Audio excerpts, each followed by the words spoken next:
In 1937, Snow White and the Seven Dwarfs hit theaters for the very first time. While animated movies are commonplace today, this wasn't the case back then. Walt Disney's work quite literally changed the entertainment world. Joe Louis went toe-to-toe with Max Schmeling on two separate occasions in the 1930s.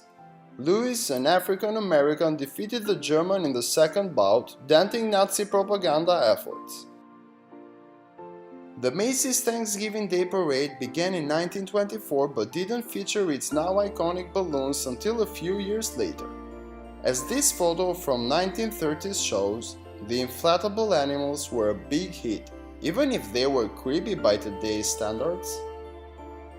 While alcohol was still prohibited in the United States at the start of the 1930s, everything changed in December 1933. After more than a decade without a drink, the country was ready to celebrate.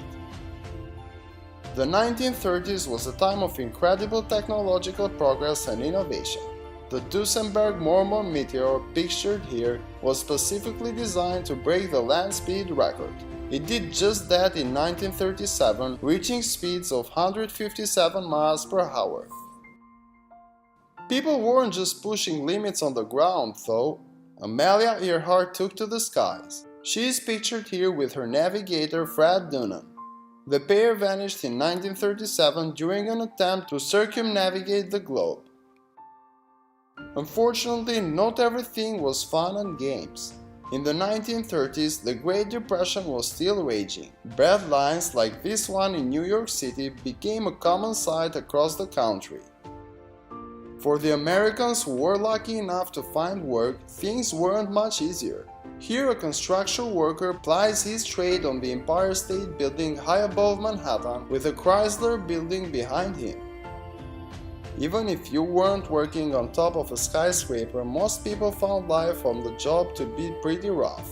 This woman, for example, spent long hours in a rubber shoe factory, barely earning enough money to scrape by. Fortunately, workers weren't completely powerless. Faced with mass unemployment and financial depression, the organized labor movement took on new significance. These Woolworth girls, for example, went on strike due to their low wages. The American West faced its own unique challenges in the form of the Dust Bowl. From 1930 through 1936, dust storms swept the prairies and forced families west in the hope of finding work in California. Even during the Great Depression, children still knew how to make the best of a bad situation. These boys created a makeshift golf course and hit the links with their loyal pup. While it's easy to associate in the 1930s with poverty and other grim realities of life, there was also room for luxury. Chanel, for example, crossed the Atlantic in the early 30s and headed for Hollywood to create costumes for MGM stars. During the 1930s, Fred Astaire made the transition from the stage to the silver screen. Pairing up with Ginger Rogers, the duo swept audiences off their feet for years to come. Modern movie buffs may remember him from the Blues Brothers, but Cab Calloway burst onto the global scene way back in the 1930s. The singer and band leader recorded Minnie the Moocher in 1931 and never looked back. While gender roles were still strictly adhered to in American society, many women tried to push the boundaries of what was acceptable in the 1930s. These flappers didn't need any man's permission to enjoy a night on the town. In 1933, Albert Einstein fled Nazi Germany once and for all. He made his way to England and eventually crossed the Atlantic, settling down in the United States.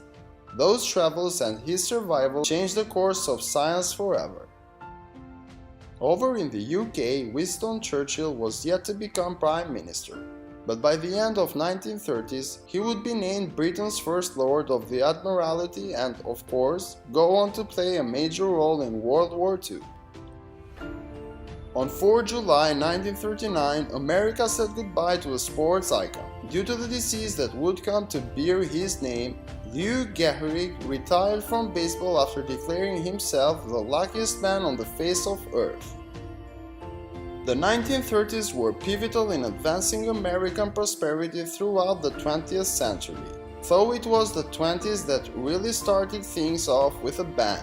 After all, they didn't call this legendary decade roaring for nothing. People in the 1920s loved going to the carnivals and fairs. For the most part, these were just like the gatherings and fun that we have today.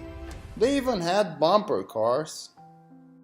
Headpieces were the it accessory for women in the 20s, and silent film star Evelyn Brandt was one of the first to pioneer the trend. Here she is rocking a look that wouldn't become popular again until the headscarf days of the 1960s. Cameras spread like wildfire back in the 1920s. Given all the historic developments and fashion trends that arose in this decade, it's no wonder that people wanted to hold on to these moments for posterity.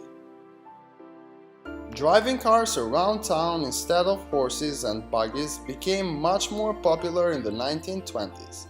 Quick and efficient travel across the country was made possible by these automobiles. The 1920s marked a time of elegance and strength, especially when it came to women's fashion. These two gorgeous ladies looked ready for the cold weather and possibly a girls' night out. Radio technology became the quickest way to share information and entertainment in the 20s. The first radio broadcast was made in 1920, and later on in the decade, Rufus P. Turner became the first black man to operate a radio broadcast station. Not everyone could afford a car, so many commuters instead took the bus. Unfortunately, commuting back then still looks about as miserable as it is today. Aside from the more practical uses for photography, the technology was also used in the art of photo manipulation.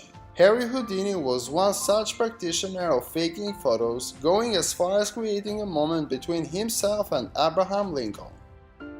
Women began taking to the skies in the 1920s, with B.C. Coleman being the first licensed woman to fly in history. She was also the first black woman and first Native American to do so. The new fashion trends of the 1920s did away with a restrictive and unhealthy corset. A looser, more free-flowing fit was introduced to allow women more comfort while still keeping it classy.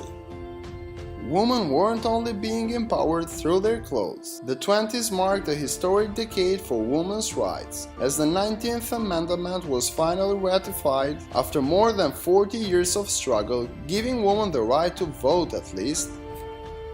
The cameras of the 1920s not only captured important historical events, but they also preserved the simple moments of fun. Even some of the world's very first selfies were taken during this decade.